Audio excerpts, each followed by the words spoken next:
and challenge. So tell me that to attain this success, to pass all of those hurdles and obstacles in the hereafter, what should we do?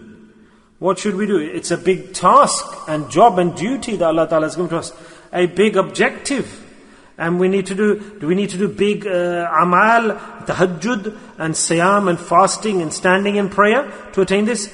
We need to be muttaqis, we need to be those who will struggle, strive, make effort. All of this should be within us, in our lives.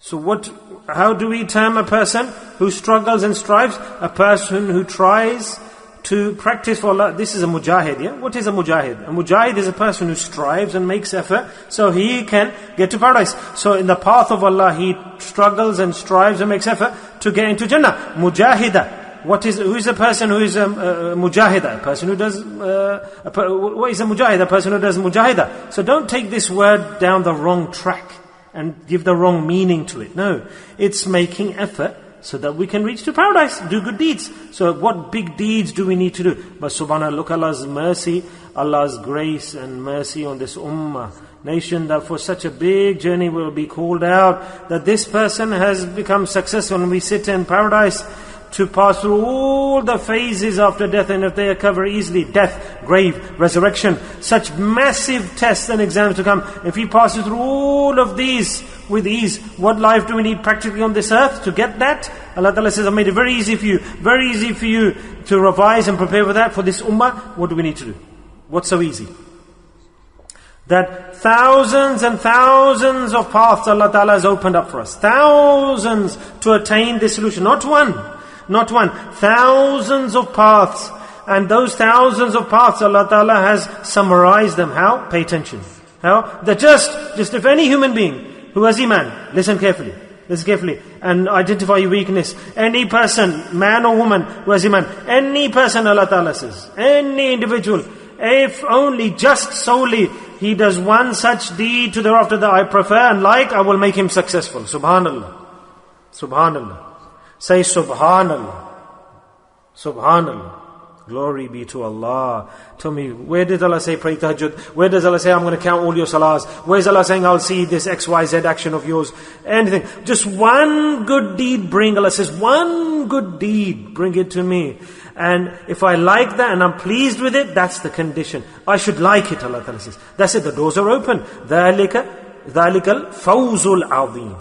That if we can't do big tasks and actions, at least live a life that every action, whenever you get an opportunity to do good, make that opportunity such that it gives forgiveness to you, to us, to me. That's it, end of story. That's it.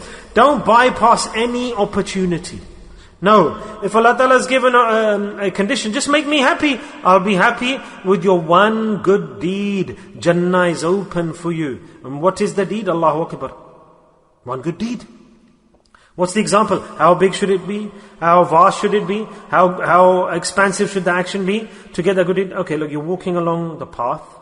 You're walking, traveling. In your heart you see there's something's fallen along the path, across the path. For a human being, for any human being, if it will give a difficulty or an obstacle or a barrier, nobody's looking at you. No one's present. And you thought about the human being who may pass by after that, he will bump into this, and you pick up the obstacle and pass it, put it to the side. Alhamdulillah. In the heavens, it will be announced immediately that write down 10,000 good deeds for this person. This is hadith and fadail. How many? 10,000 good deeds right to his record. And these 10,000 good deeds will have so much value that he won't need to have all the deeds under the sun to go into paradise. Allah says from those 10,000, one will be enough to deliver you into paradise. Subhanallah. The rest, the 9,999, they will all elevate your status in paradise. You won't need them to go into paradise. You just need one out of those 10,000. What's the action you done? All you did was what? Nothing. You just removed a boulder or a rock or an obstacle from the pathway. That's it. Allahu Akbar. You're walking along, you're traveling, an individual comes. And you didn't ask him, who are you? Hindu, Sikh, Christian, what's your religion? Who are you? You say, please listen to me, bhai. that if you get lost, how much difficulty a person gets if you're on the motorway and you get lost and you need to get somewhere quickly, you forget the route, the path is difficulty. If you see someone and he stops his car and he takes it to the side, to the hard shoulder, and you say to him, what's the problem, what's the issue? You don't know him, he has no link with your deen, your religion, he's a human being. He is the son of Adam. You say, what's the issue? You say, I'm very upset, I can't find my way. You stop, or you're lost, and he stops, and he puts his efforts behind him. He says, shall I tell you the way? I'll tell you, come, I'll explain to you, and I'll show you the path. And from above the announcement comes, record 10,000 sins of his, eliminate right away. 10,000, 100,000 sins, eliminate. 100,000, 1 million good deeds write to his name, he's gone into paradise, and 1 million times over elevate his status in paradise. Subhanallah. Announcement. Is this difficult, Jannah? Me and you, we've got a schedule and we're planning. Is this difficult to attain paradise? Look at this. Then there's a methodology, there's a path, so that you are continually doing them. Do you want to pray salah? There's a path. You have to go to the masjid and pray salah. You want to keep fast? Then there's a way you have to do those actions that Allah Ta'ala has defined as fast. If you want to do Hajj, you have to follow all those rukn and the steps. So these thousands, hundreds of thousands, millions of paths Allah Ta'ala has opened. To implement these, Allah has mentioned a path to adopt. So you continually think about them. You'll have to adopt that path, implement that path. And when you implement that path, when you embark on that path, alhamdulillah, then all of your deeds are on this platform that we've just discussed. Subhanallah. And this is the point, the underlying factor. And what is that underlying factor? That will encourage you to all day long do these types of good deeds. That you need direction, you need a basic, for example, if you want to go to the Kaaba, do you need to go to the Kaaba? You don't have to face the Kaaba, you don't need to do wudu to do this. There's one underlying factor, that wash your hearts. That's it. Cleanse your hearts. Purify your hearts. Clean the hearts. Qalbin Salim, Allah Ta'ala says. Make your heart Qalbin Salim. Whoever's heart is clean, pure, praise be to Allah, then he will implement these deeds all day long. These ibadat will run with him, in parallel with his life. So, an individual, Allah Ta'ala who accepts these deeds due to his clean heart, then tell me, what will be the status of his tahajjud? What will be the maqam of his tilawat of Quran? What will be the level of his fasting? And if his heart is spoilt and dirty, then it's impossible that he will get this good deed. Rather, the big deeds he's running after, even they will go into the minus. I'm telling you this now. I'm telling you. Then his deeds, his ibadat, their levels increase. These small, so-called small deeds are being done every second, minute, hour. His heart is always busy, immersed in raham and mercy.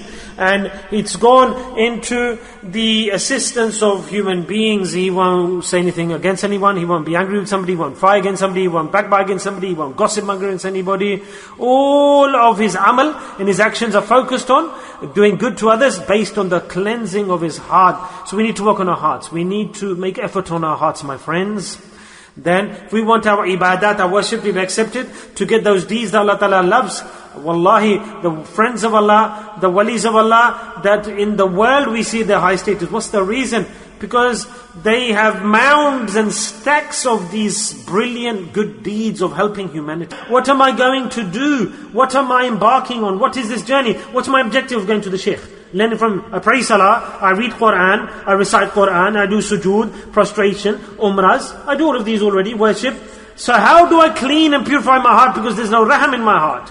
There's no condition and feeling, emotion. My brother is hungry for so many days, I'm not asking him. I'm not asking about him. I don't look towards him. What are his condition? What's his condition? What's his issues? How? I say, oh, he smells. And there's a bad fragrance come from. We don't understand. Because we don't want to assist.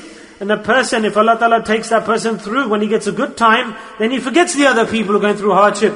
Then his treatment of people is different. And he forgets that he went through those same hardships. The Quran explains this. My brothers, ups and downs come in life. Ups and downs. When Allah Ta'ala creates such circumstances, Allah is making a person wake up that when these conditions come to you, then you need to live your life in the same way. The way Allah Ta'ala has assisted you, you assist those people as well when they're going through extreme difficulties. Yes, so a person who wants to get to Allah, he is pure, clean. Take your heart sincere, soft and clean. Make your heart and present your heart. Don't present your body. your physical needs of your world. You can have thousands of appearances, beard and a mama, etc. This will not give you success. Look towards your heart. Is my heart being made or not? Am I sincere or not? Am I requiring help or not? That, look, how much mercy do I have for society?